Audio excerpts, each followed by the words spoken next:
Boldwood presents Daughter Missing, written by Jill Childs and read by Tamsin Kennard. For Anne. Chapter 1. Then, Kate. It could have been a perfect summer if it hadn't been for him. When Kate thought back to the early weeks of the school holidays, she could almost feel the warmth of the sun on her face. It must have rained. It was England, after all. But what she recalled was the sight of the girls, legs kicking up, hair flying, running out into the garden after breakfast, seizing the day, with Coco bounding excitedly at their heels, and Simon, in slacks and a floppy sun hat, acting the lord of the manor as he pottered around their new home, content and away, for once, from the pressures of work. They were all thrilled by the house. The quaint nooks and windowsills, the eccentric sloping passageways, the grand staircase and steep back stairs, the attics where the girls kept their dressing-up clothes and played mummies and babies with their favourite dolls, the glorious views of the overgrown, rolling lawns, and, hidden at the bottom, the wooded stream that trickled into a small pool where the girls could splash. And then Jonathan had come to visit them, and suddenly paradise was lost. He was such a strange boy. Kate had felt it from the start, the way he'd climbed out of Simon's car and stood stiffly on the drive, arms by his sides, his face a blank canvas. She'd hurried forward to greet him, determined to make an effort for Simon's sake. "You must be Jonathan. Welcome." He hadn't answered, just looked her over with a slight crease in his forehead, as if he already found her lacking. She tried hard not to mind.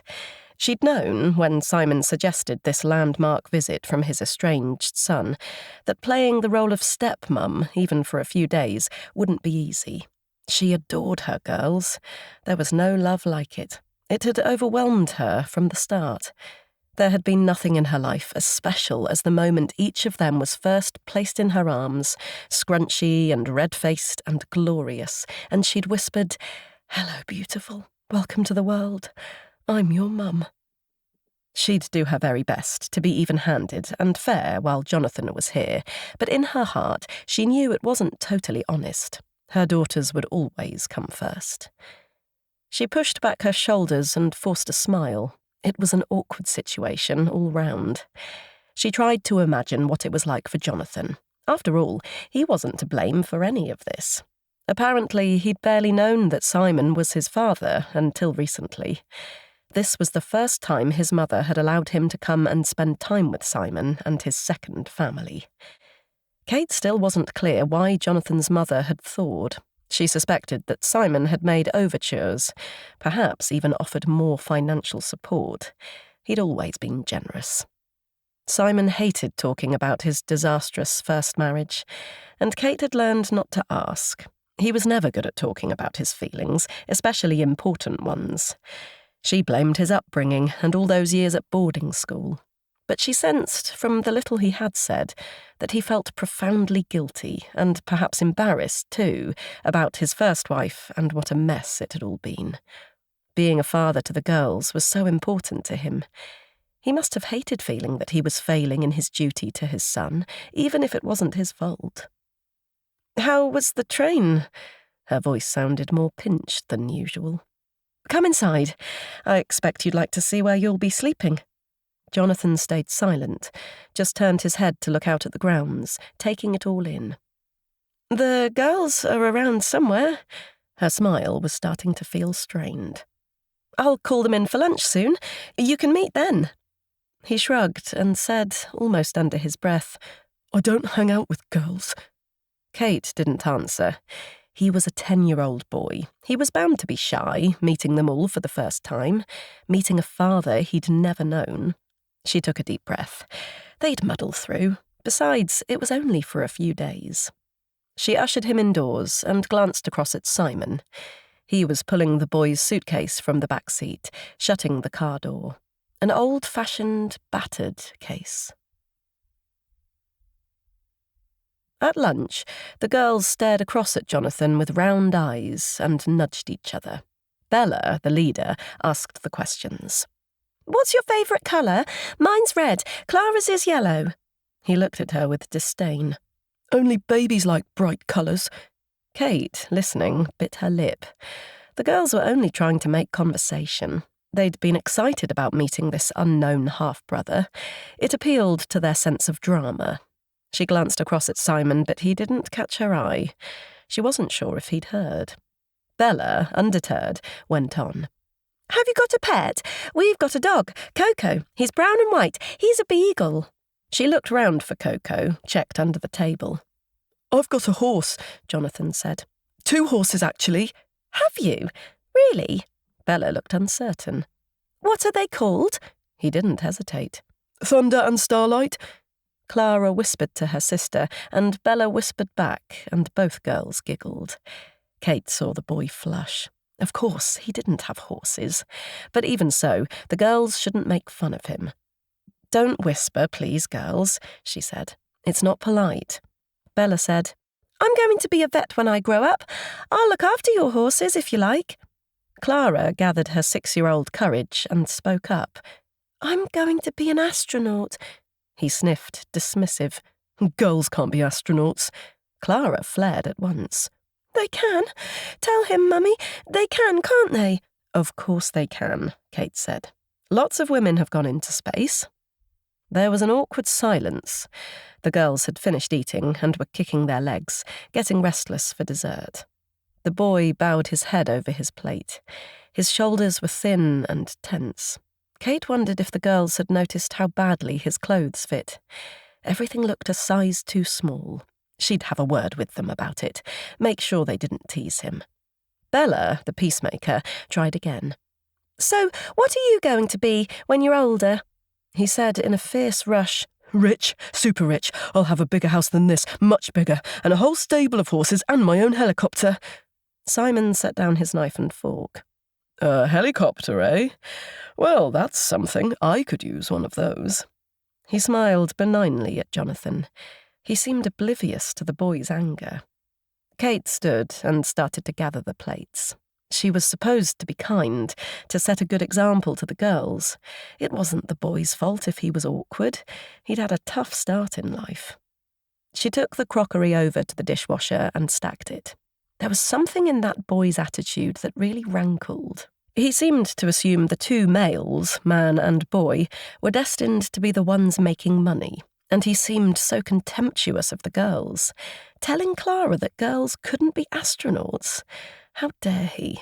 She wondered if Jonathan's manner towards her was dismissive too, because she was a stay-at-home mother at the moment. She had a good mind to tell him what she'd done in her career, about all the times she'd reported from war zones, from riots, not to mention toughing it out in a testosterone-fueled newsroom. She'd given up a lot when they had the girls. She didn't regret it. They'd agreed that one of them ought to be at home, and Simon earned so much more than she did. But she did miss it.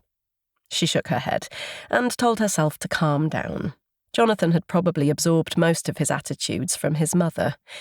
Kate had never met Monica Bancroft, the boy's mother and Simon's first wife, but she'd heard bits and pieces. Simon should never have married her. He'd never said as much, but it was clear from what happened. The 2 of them had met as students, both far too young for anything serious. Kate suspected that Monica, a New Yorker, had taken the reins from the start. Simon, fresh out of boys' boarding school, had barely even dated. Then Monica had announced that she was pregnant and morally opposed to a termination. Simon, being old-fashioned, duly proposed, hoping to make a go of it for the child's sake. It had lasted barely a year before Monica had thrown Simon out. Monica had made a mess of her life ever since. A heavy drinker, according to Simon. She'd always had a string of strange partners. None of them lasted long. Simon had tried to stay in touch. He'd desperately wanted to play a part in his son's life. She'd refused to let him even see the boy until now. She'd always accepted his money, though. Ice cream? Kate said brightly. Jonathan, we've got chalk ices and lollies. Which would you like? He shrugged, as if he didn't much care. Bella leaned forward. Have a chalk ice. They're really good. Coco skidded in from the garden, nails clattering on the kitchen floor, and disappeared under the table. Bella leaned down, cupping her hand to him, and Coco nuzzled it, then moved on to Jonathan. He nosed into Jonathan's groin and snuffled. Jonathan pushed back his hair and jumped up in alarm, shoving the dog's head away with force. "It's okay." Simon reached for Coco's collar and held him still, gesturing to Jonathan to come and stroke him. "He just wants to make friends." Jonathan glowered at the panting dog. "That's how he gets your smell," Clara said. "Sniffing your bottom." The two girls looked at each other, then burst into giggles. Jonathan turned on his heel and strode out of the kitchen. Kate, following with the plates, was just in time to see him wrench open the back door and run out into the garden, head down. She pulled 2 chalk ices out of the freezer and took them through to the girls. While they unwrapped them and started to nibble, she said to Simon in a low voice, "Should we go after him?" Simon seemed unperturbed. "He'll be fine." He reached a hand to Kate's arm and stroked it. "We've got to be patient, that's all." Chapter 2. Later, when the children were settled in bed, Kate and Simon sat side by side on the patio in their new lounges, enjoying the cool of the evening and sipping a glass of white wine. He reached for her hand and squeezed it. She knew that squeeze. He had something difficult to say. He cleared his throat and said in a low voice, "I had a chat with him earlier." Kate had seen the two of them, man and boy, walking across the lawns together when she was chivying the girls upstairs for their baths. It had struck her how different they looked. Simon, broad-shouldered and kindly, the boy so scrawny and tight. It crossed her mind to wonder if he really was Simon's son, or if Monica had lied. Monica sounded the type to play him for a fool and persuade him to pay maintenance for another man's son. It wasn't a thought she could ever voice to Simon. He was such a decent person himself. He'd be horrified that she could even suspect such a thing. "How did it go?" "Well, he seems a bright boy," Simon said. "A little shy, perhaps. I had to draw him out, but definitely bright." Kate thought, not as bright as the girls. She didn't say it aloud, of course. It was petty of her. She had no reason to feel defensive. She owed it to Simon to welcome this boy, if that was what Simon wanted. He was part of Simon's past. There was just something about Jonathan, that sense of disquiet, which had dogged her from the moment he first stepped out of the car, hadn't left. Normally, she shared her feelings freely with Simon, all the more so since they'd moved out here to the country and she had fewer friends around. But this was sensitive territory. She needed to tread with care. "What did you talk about?" "Oh, this and that. Cricket. He plays a bit at school." Simon smiled. "And books. He loves reading. He was telling me about some adventure series. I'd never heard of it. About a boy spy, sort of James Bond for kids." "Well, that's good." Kate tried to sound positive. "Sounds as if we'll have plenty of ideas for Christmas and birthday presents. There are so many good books out there." Simon didn't answer. After a moment, she felt the hand squeeze again. "I know he's a bit of an oddball," Simon said slowly. "But it could just be that he needs a father." He paused. "That he needs me." Something in Kate tightened.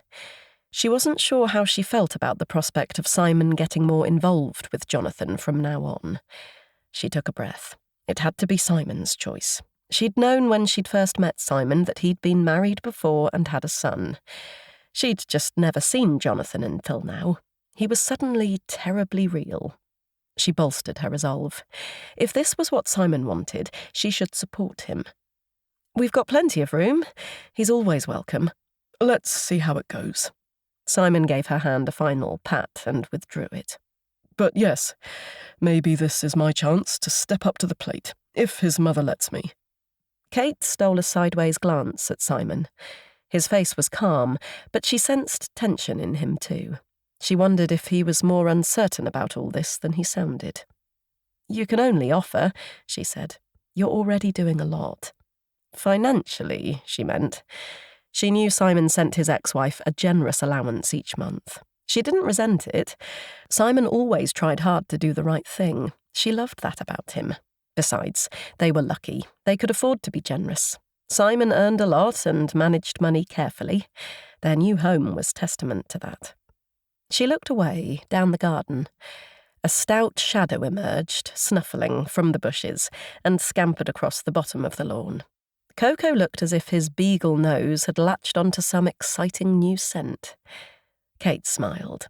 It was 6 years since Coco had come into their lives, not long after Clara was born. He was just a puppy then, and his huge brown eyes had melted their hearts. Now it was impossible to imagine family life without him. This place suited him so much better than the Victorian terrace they'd owned in London, however smart the postcode had been. She sipped her wine. Maybe Simon was right. Maybe Jonathan was just a sensitive boy grappling with a difficult situation. She should make more of an effort to engage with him. She just wished she could understand why he unnerved her so. Chapter 3. The following morning, Bella and Clara started the day with painting at the kitchen table, side by side. Clara was doing a portrait of her favourite doll, Mimi. She'd spotted her in a toy shop several Christmases ago.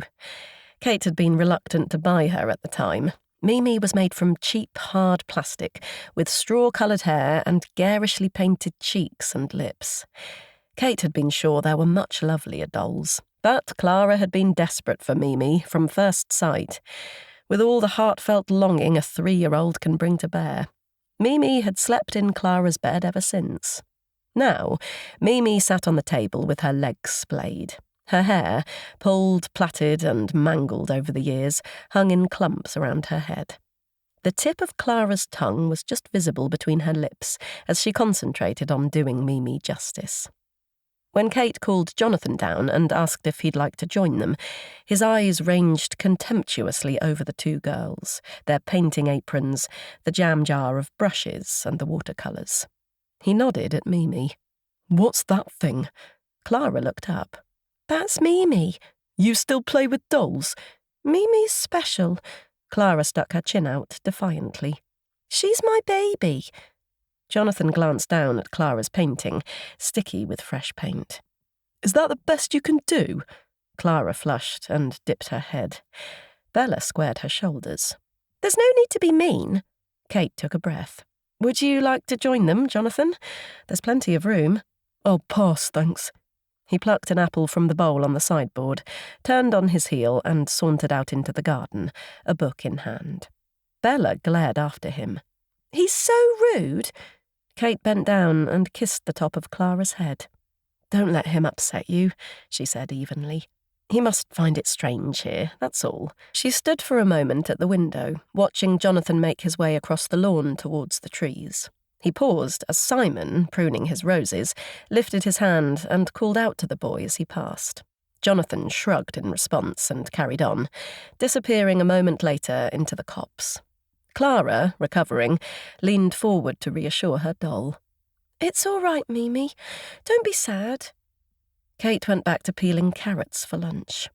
"One more day," she thought. "One more day, and he'll be gone." The scream reverberated through the house, high-pitched and terrified. "My God!" Kate found herself on her feet in seconds, her body shaking. The book she'd been reading slapped to the floor. She shouted, "Girls!" She headed for the stairs at a run. It had been so quiet in the house since lunch. Simon had taken the car out in search of petrol. Jonathan had sloped upstairs somewhere on his own. The girls had played cards for a while in the lounge, then announced they were heading up to the attic. Kate, panting, reached the first floor. She paused on the landing and listened. Faint but wild sobbing sounded from higher up the house. She took the next flight of stairs, 2 at a time. "Bella? Clara?" Bella's voice drifted down. "Up here!" Kate found them both in the attic, huddled tightly together on the floor. Bella had her arms wrapped round her little sister. Clara was sobbing hysterically into Bella's skirt. As Kate ran in, Bella turned wide eyes to her. What happened? Kate couldn't breathe, her chest tight. She dropped to her knees and reached for Clara, drew her little body onto her lap and hugged her close. Is she hurt? Bella couldn't speak. She raised a hand to point. Kate, clasping Clara tightly, lifted her eyes to look. Something was hanging from a low beam. A baby. It was strung up, a rope noose round its neck, its plastic limbs flailing. Kate's mouth sagged. She blinked. Mimi. A trickle of blood matted her dirty hair, then ran down the side of her face, pooling in the puckered red lips. Kate twisted Clara away, putting herself between her daughter and the horrific sight of her favourite doll. She started to rock her. It's okay, Clara. Kate's hand stroked Clara's hair. Mimi's fine, really. It's just a silly trick, a very nasty, spiteful trick. Clara, sobbing, screamed, Get her down, Mummy, please. Kate fumbled to undo the knots. She wiped off Mimi's spattered face on a tissue. Red paint, after all, not blood. She tried to comfort Clara with a steady stream of words as she unwound the cord from the doll's neck and handed her down. It's okay. She's fine. It's just a splash of paint. It'll wash off. Clara snatched Mimi from her and bent her body round, rocking her, just as, a moment earlier, she had been rocked herself. Her words were barely audible through her sobs. I'm sorry. I'm so sorry. I'm a bad mummy. I should have looked after you. Jonathan's bedroom was empty. So were the other bedrooms, and the bathrooms, and the rooms downstairs. Kate stood for a moment in the middle of the kitchen, getting her breath back, thinking, quivering with rage. He must have sneaked out into the garden, hiding. He thinks I'm too stupid to find him. She whistled to Coco. He jumped up obediently from his basket and clattered across the kitchen floor. Good boy, Coco. She picked up the sweatshirt that Jonathan had left on the table and gave it to Coco to sniff. Where is he, Coco? Where is he? Come on, let's go find him. She led him outside. For a moment, he scurried in circles, confused. Kate imagined the boy's scent crisscrossing the patio and the garden paths like invisible snail trails. Finally, Coco's beagle nose seemed to pick up a fresher, stronger scent, and he set off, bouncing across the lawn, nose down. Kate ran after him. Together, they skirted the main part of the garden and headed into a wild area, not yet cleared, on the far side of the copse. It was dense with wild bushes and thick, ancient trees strangled by ivy. Where is he, Coco? Good boy. Coco hesitated, running back and forth across the mossy ground. A moment later, he barked and was off again, pressing his body low to crawl under a fallen branch and heading into the undergrowth. Dry twigs cracked like gunshots as Kate pursued him. She arrived just in time to see Jonathan emerging from a dry bush. Get off! He scrambled to his feet, kicking out at Coco as the dog, excited, tried to lick him, tail wagging. Here, Coco! Kate called him back and gave him a treat from her pocket. Good boy, clever boy. Jonathan, panting, stared across at her sullenly. Was that you, setting that stupid dog on me? Coco wouldn't hurt a fly. He was just showing me where you were. Jonathan gazed at the dog with undisguised hatred. Kate thought about Clara's screams. She took a step towards him. Was it you? Did you do that to Clara's doll? Jonathan didn't answer, just smirked. She's 6 years old. You frightened the life out of her. Looking at the insolent expression on Jonathan's face, her hand twitched at her side. Do you even care? Jonathan shrugged. It was just a joke. A joke? Kate could hardly speak. You think that was funny? Don't get your knickers in a twist. Jonathan rolled his eyes. It's not real, you know. It's a doll. Kate blew out her cheeks, turned and marched briskly away, back towards the house. Coco bounded back and forth around her. She was shaking. She didn't trust herself around that boy. She was too close to losing her temper completely. He was obnoxious, spiteful, malevolent. Simon didn't seem to see it, or didn't want to admit it. What should she do? He'd be back soon. She didn't want to sound spiteful herself, telling tales on a 10-year-old boy. Simon was bound to be infuriatingly rational about it. She could just imagine what he'd say. It was a horrid thing to do, obviously, but it was just a prank, a very ill-judged one, but still a prank. He is a child, Kate. We have to cut him some slack. She slammed into the kitchen and headed back upstairs. One more day and he'd be gone. Until then, only one thing mattered to her, and that was looking after her girls. Chapter 4.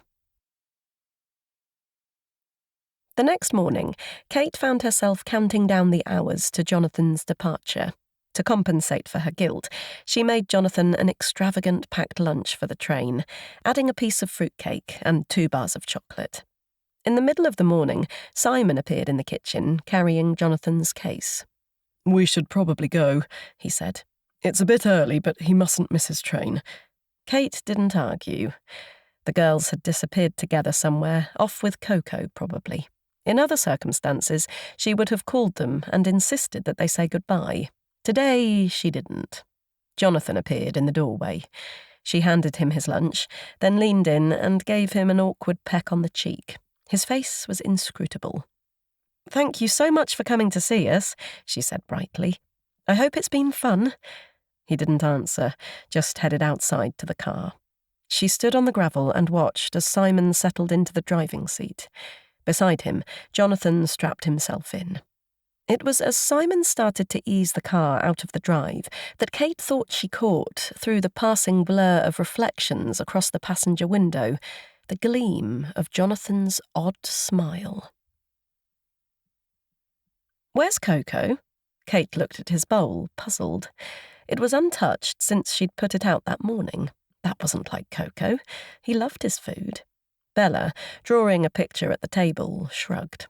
Beside her, Clara was manically crayoning. Kate tried to remember when she'd last seen Coco. Usually, he was in and out of the house all the time. "Did you play with him this morning?" "Nope." Bella reached for a rubber. "We were in the attic." "That's odd." Kate felt a sudden chill. She tried to shake it off. He was probably just off chasing a squirrel. She looked again at the dog bowl. "Maybe we should go and look for him. Make sure he hasn't got himself trapped in any prickly bushes, silly dog." The girls, intent on what they were doing, didn't move. Kate stood on the patio and called Coco's name. Birds, startled, took to the air from a nearby clump of bushes. She scanned the tree line at the far end of the garden for sudden movement, for the sight of a brown and white fur ball flashing joyfully into view and scampering up the lawn towards her. Nothing. She frowned. She strode briskly down the garden, whistling now and then and calling Coco's name. She checked under bushes and along the boundary fence. There were no telltale signs that he'd forced his way out. The lawn dipped towards the stream, and she followed it down. The water, bubbling up from underground, glistened in the sunshine, rippling noisily round mossy stones. Kate followed it along its short course, narrow and fast-flowing, until it finally pooled and deepened. Her eyes flitted ahead. The girls had left something on the far side of the pool, half in the water. A bag, perhaps, or a sweatshirt? That was careless. She moved closer, peering, trying to get a better look. She let out a scream. Her body stiffened with shock. She stood, staring, unable to move. Finally, she shook herself and ran towards it. Coco was lying motionless, his hind quarters submerged, his shaggy head low in the water. His nose was only inches from the muddy edge. His eyes were open and glassy. She reached down and touched his wet, matted fur. A cloud of flies rose into the air around her. He was already cold. Chapter 5. Simon was digging a hasty grave under the trees. "But how?" Kate kept saying, her hands pulling at each other. "How could he have drowned? He could swim. He loved water."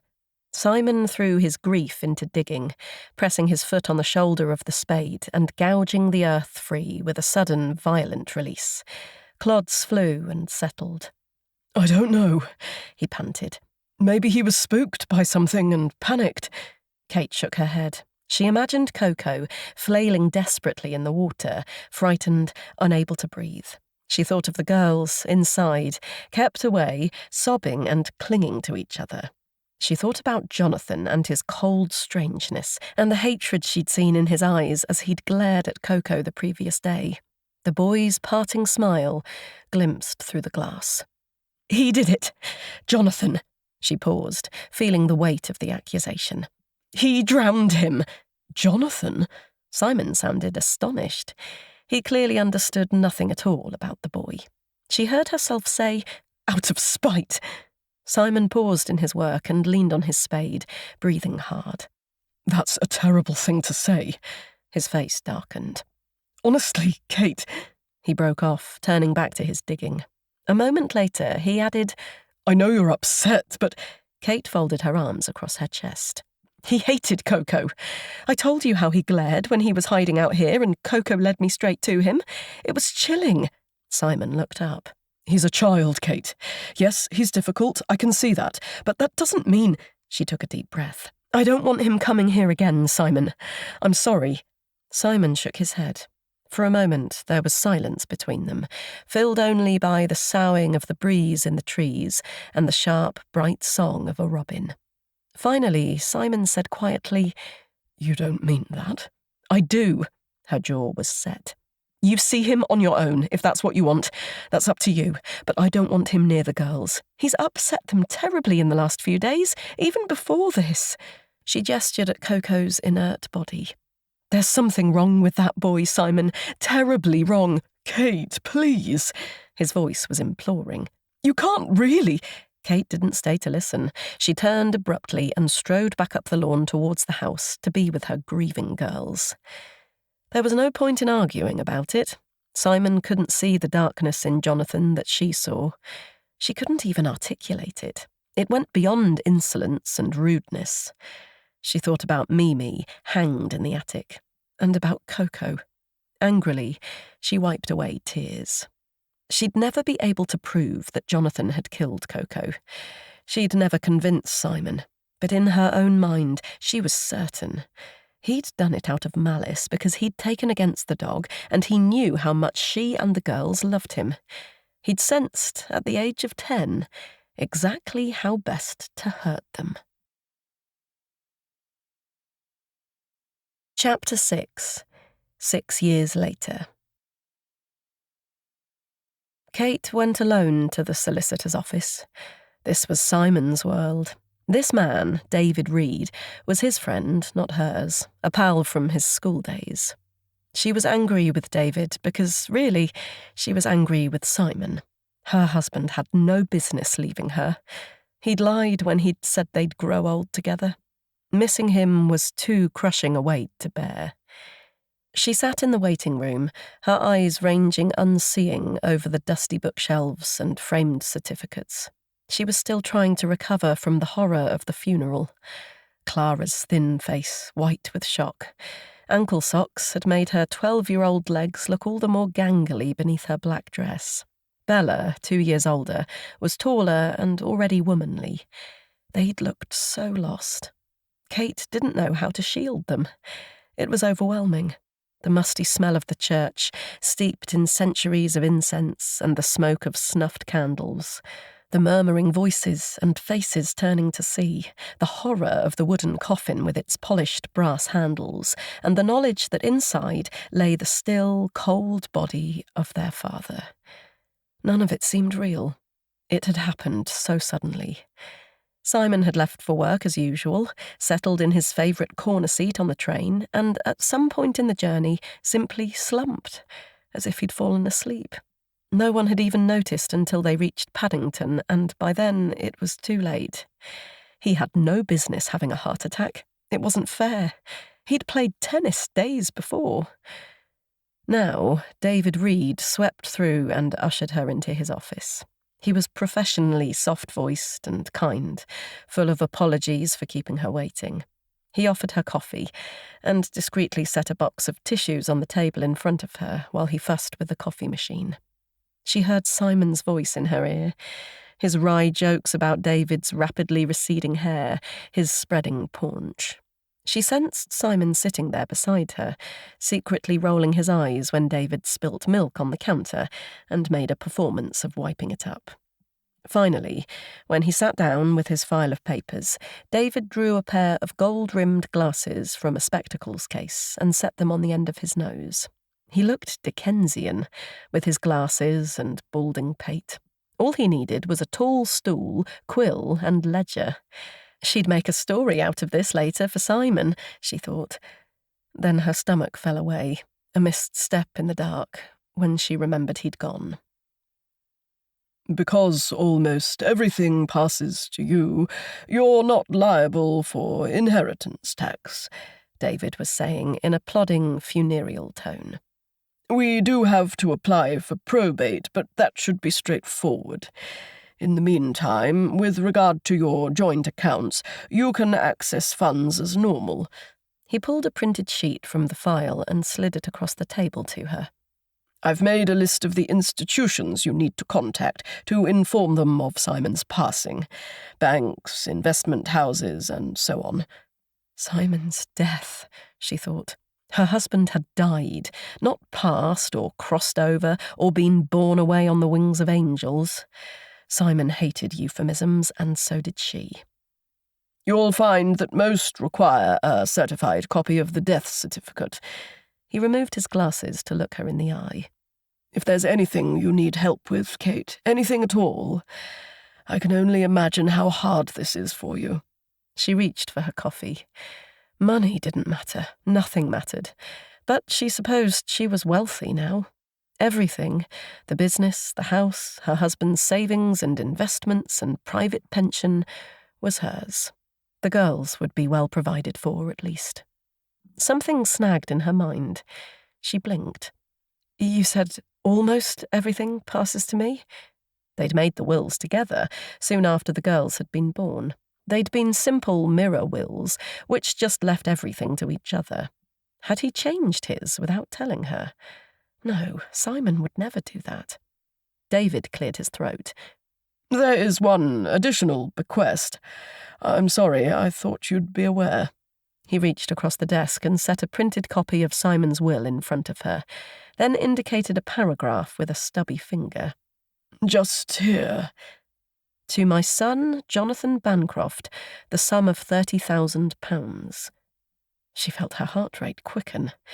They hadn't seen Jonathan again, not since that terrible visit. He'd become a forbidden subject between the two of them. Simon never mentioned his name, and Kate didn't either. She was sure Simon would have carried on making payments to Monica, Jonathan's mother, but that was his business. She focused on their life together and on the girls. Now she took a deep breath and steadied herself. Simon had every right to leave Jonathan money, of course he had. She just wished she'd known. David said carefully, His son from his first marriage, I believe? Yes. They weren't close, but he always provided for him. A watchfulness in David's face gave her a sudden stab of doubt. She wondered what Simon had told his friend, if he'd discussed his feelings towards Jonathan and her own distrust of the boy. I take it he's been informed, he said. Only at the funeral, I don't remember. He wasn't there. Neither was his mother. She paused, remembering. I did notify her, of course. She said Jonathan was about to sit his GCSEs and she didn't want him to know until they were over. I see. David looked thoughtful. Of course, that's another issue. The question of his school fees, assuming he wants to stay on for sixth form. Kate blinked. School fees? Well, yes. David looked startled. At Greyforth's. Greyforth's? Simon's old school. He'd often talked about his time there, all boys' own japes and cricket tees. Jonathan, there? She shook her head, dazed. I'm so sorry. I'd rather assumed. David shuffled papers on his desk, hiding his face. Kate watched him. Is he boarding? David was as awkward discussing emotions as Simon had been, and yet he'd known about this, and she hadn't. Since when? Well, since year 7, I believe. That's when we started, aged 11. Something slipped into place in Kate's mind. Jonathan's sudden visit at the age of 10, the summer before the admissions process. It must have been in Simon's mind all along. Maybe that had been the lever he'd used with Jonathan's mother, the promise of sending their son away to an expensive school. And I assume Simon's been footing the bill? David gave a slight nod. He seemed suddenly rather frightened of her. I only know because he mentioned visiting, once or twice, to take him out. He remarked on the changes since our day. There's a new science block, apparently, and a rather marvellous swimming pool. It sounds extraordinary. Apparently, it's got a movable floor. They can lower it hydraulically for diving competitions. He trailed off, aware, perhaps, that she was only half listening. I am sorry. I really thought... Kate felt flushed. Simon had visited Jonathan there. She'd had no idea. She imagined the pride he must have felt at seeing Jonathan at his own school, the pleasure in reviving memories. He'd kept it all secret, all this time. Not just the fees, but the fact he'd continued to have a relationship with the boy. She rummaged in her bag for a tissue. It was partly her fault. She remembered how furious she'd been about Coco's death. She'd been the one who'd closed the door on the subject, not him. So we're talking about 2 more years there, assuming he does want to stay on. She swallowed. I could offer to cover those. I'm sure it's what Simon would have wanted. David lifted his pen, getting back to safer ground. I could certainly inform his mother on your behalf to that effect, if that's what you decide to do. It would be a generous gesture. Kate considered. She could afford it, she knew. Would Jonathan have any claim to the rest of Simon's estate? David raised his eyebrows. For a moment, silence pressed down on them both, broken only by the distant strains of voices from a nearby room and the stolid ticking of the wall clock. Finally, David spoke. Well, he could contest the will, I suppose. Or rather, while he's legally a minor, his mother could, on his behalf. Then it would be a matter for the courts to decide. The fact he's clearly acknowledged by Simon as his son would strengthen his claim. David paused, weighing the argument. But, on the other hand, the will is legally robust. Simon has provided generously for him in the past, as you say, and he is a beneficiary. Personally, I'd think it unlikely a court would grant in the son's favour. Kate sat straighter in her chair. I don't want him bothering us in the future. David fiddled with his glasses, then scratched a few figures on his notepad. Your offer to fund another 2 years at Greyforth's is already generous. I'd need to clarify with the bursar, but I'd expect it to be close to £100,000. Plus, Jonathan is receiving another £30,000 in the will. He nodded.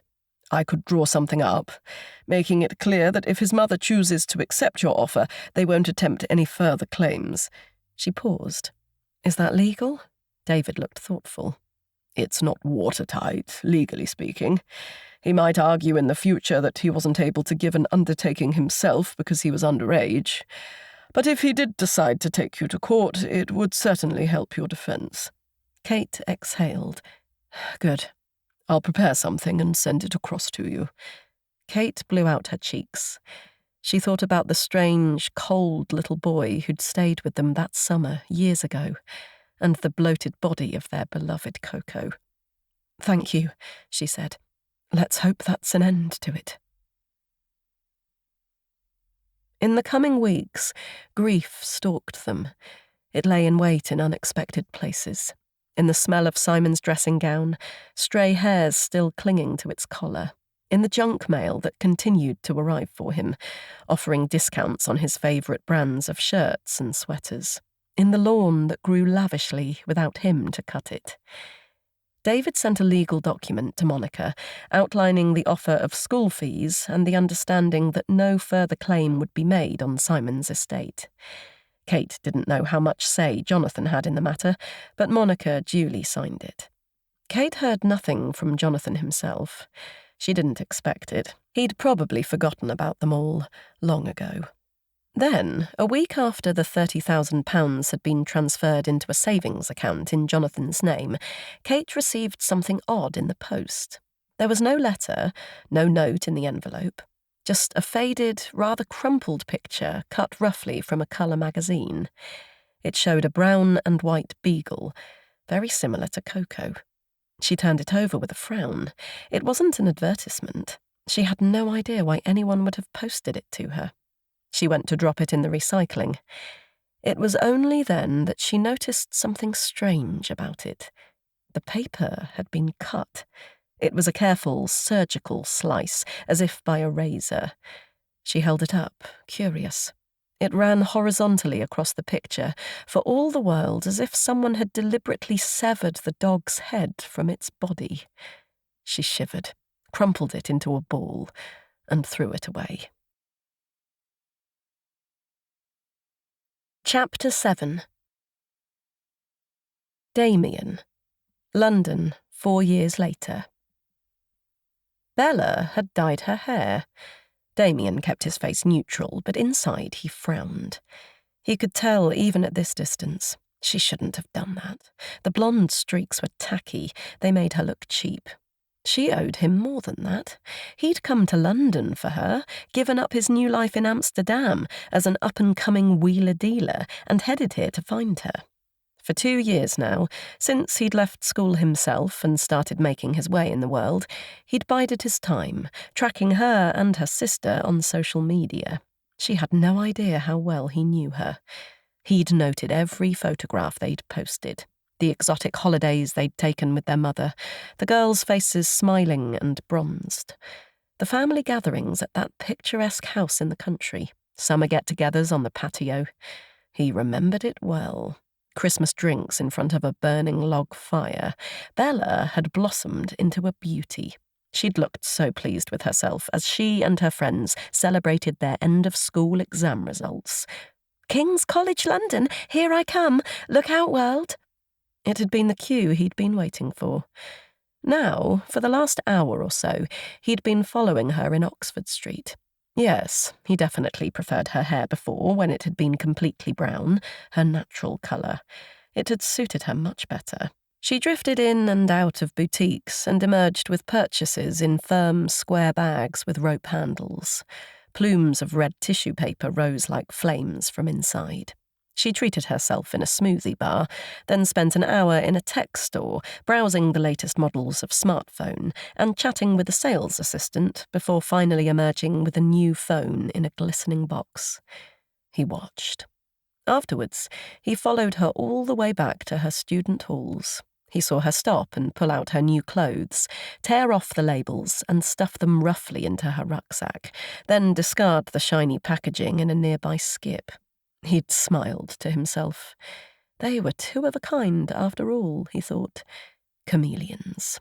She was a rich girl, pretending to be poor. He was a poor boy, pretending to be rich.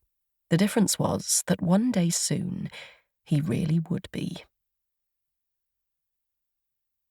He spent the afternoon in the flat, shut in his cramped bedroom, drinking pots of tea and reading. The flat was one of half a dozen in the block owned by the father of his flatmate, Rupert. It stank of stale, pungent smoke. The previous night, Rupert had staggered home in the small hours, drunk, with several colleagues from the investment bank where he worked. Damien, shaken awake by them, had dragged himself out of bed with a forced smile to provide dope and ecstasy, a round-the-clock service that heavily subsidised his rent. Damien had worked hard to cultivate Rupert, a moneyed idiot of the kind he recognised from his days at school. He hadn't had a home here since his mother left and headed back to New York. He knew why. With Simon's death, the financial well into which she'd dipped ever since Damien had been born had finally dried up. He didn't blame her. He'd have done the same. A light tap. Damien looked up from his laptop as Rupert poked his head round the door. He looked like an anxious rabbit. "A man's hanging about downstairs. Looking for you?" Damien raised an eyebrow. "For me?" Rupert nodded, embarrassed. "He looks, I don't know, rather unsavoury. Short hair, stocky." "How odd." Damien tried to feign astonishment. And you're sure he's looking for me? Rupert swallowed hard. He stopped me on the steps and asked if I knew you. I told him to clear off or I'd call the porter. Damien hid a smile. Rupert was lucky the guy hadn't pulled a knife. He sounded East European. Rupert was still hovering, still bruised by the encounter. I don't know. Bulgarian or Romanian, maybe? He gestured to his cheek. He had a scar here, down the side of his face. He must have me mixed up with someone else. Don't worry about it. Sounds as if you sent him packing anyway. Damien reached across to his drawer. Rupert looked stressed out. You fancy a smoke? He fell to rolling a joint for Rupert, making small talk to soothe him while his mind dissected the importance of this unexpected visit. He knew exactly who it was. An Albanian guy, a supplier he'd first met in Amsterdam and used once or twice here, until one of his rivals had offered him a better price. Clearly, the Albanian wasn't happy, and he wasn't the sort of guy it was wise to upset. But how the hell had he got his address? Rupert, perched now on the end of Damien's bed, took a deep drag and blew out smoke. I got a really bad vibe from him. Another puff, another long, slow exhalation.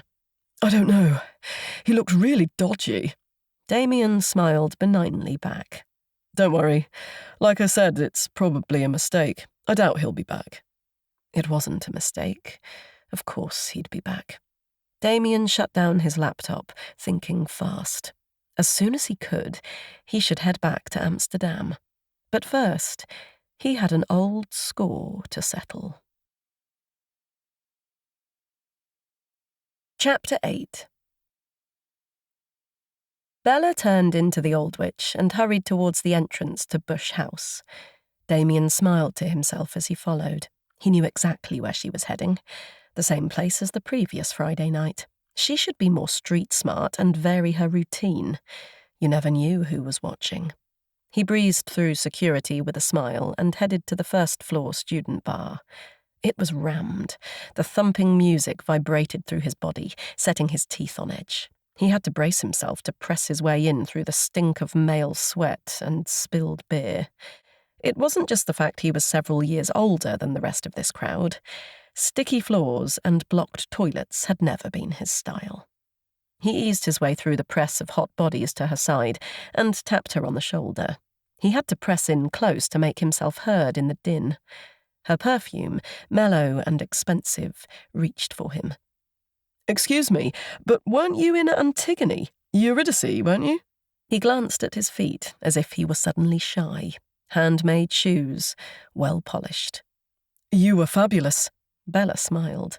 Blink and you'd miss me. I was barely on stage. You sure you've got the right person? Definitely. He put out his hand. Damien Black. Bella Grosvenor. Her hand was soft and smooth. He heard his mother's voice in his head, sneering, "Never done an honest day's work in her life." Well, Bella Grosvenor, he said, tell them to give you a better part next time. If you don't, I will. Bella's friend twisted round to check him out. He'd seen her hanging around Bella before, a brassy-looking girl with too much makeup. He didn't care what she thought of him. He didn't want to look like the young men in their crowd, all frayed jeans and faded T-shirts. He was happy with his crisp tailored shirt and designer chinos. He winked at her, and she stared him out. He turned back to Bella and nodded at her glass. You look as if you're ready for another. What are you having? She hesitated for a moment, unsure. He liked that. She was right to be careful. There were some strange people out there. After a while, she shrugged, drained her glass, and held it out to him. G&T, please. No ice. The brassy friend, seeing him take Bella's glass, leaned in. I'll have a white wine if you're buying. When he came back from the bar, he managed to ditch the friend and steered Bella out onto the tiny concrete balcony off the side of the bar, with a distant view of the Thames. It was cold out there, the breeze whipping in from the water. It fingered her hair, carrying a few strands across her cheek. It was quiet enough out here for them to talk. So, what are you studying? Let me guess. He made a show of searching her face for clues. Psychology. That's how you understand character so well. She laughed. Oh, please. English. You knew that, didn't you? He grinned, showing her his even white teeth. Maybe. Bet you can't guess what I'm studying. She narrowed her eyes and scrutinized him. He wondered if there was some part of her, some locked away, far-off part, that remembered him. He doubted it. She'd been so young when they'd last met. Besides, it wasn't only his name he'd changed. That had been the easy part. If he'd learned anything at boarding school, it was the ability to shape-shift. He'd had to. Is that a trick question? She was weighing him up with interest. You don't look like a student. Only partly a trick. I'm in my final year, business studies. He dipped his hand in his pocket and waved his fake student ID at her. I might head to New York next, he added airily.